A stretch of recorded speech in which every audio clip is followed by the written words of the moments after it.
ஏசாயா 8வது அதிகாரம் 1ஆம் வசனத்தில் இருந்து 8ஆம் வசனம் வரை. அந்நாள்களில் படைகளின் ஆண்டவரது வாக்கு மீண்டும் எனக்கு அருளப்பட்டது. படைகளின் ஆண்டவர் கூறுவது இதுவே: சீயோன் மீதுள்ள அன்பு வெறியால் நான் கனன்று கொண்டிருக்கின்றேன். அதன் மீதுள்ள அன்பு வெறியால் நான் சினமுற்று இருக்கின்றேன். ஆண்டவர் கூறுவது இதுவே: சீயோனுக்கு நான் திரும்பி வரப்போகிறேன். எருசலேம் நடுவில் குடியிருக்க போகிறேன். எருசலேம் உண்மையுள்ள நகரம் என்றும் படைகளின் ஆண்டவரது மலை திருமலை என்றும் பெயர் பெற்று விளங்கும். படைகளின் ஆண்டவர் கூறுவது இதுவே: எருசலேமின் தெருக்களில் கிழவரும் கிழவியரும் மீண்டும் அமர்ந்திருப்பார்கள்.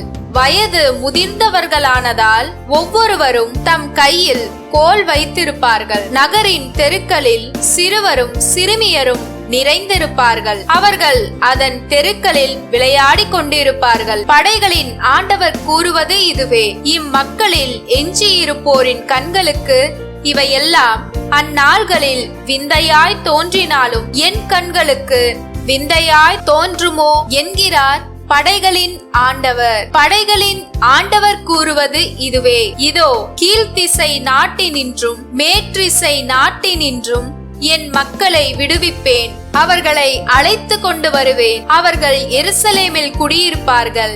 அவர்கள் என் மக்களாயிருப்பார்கள்.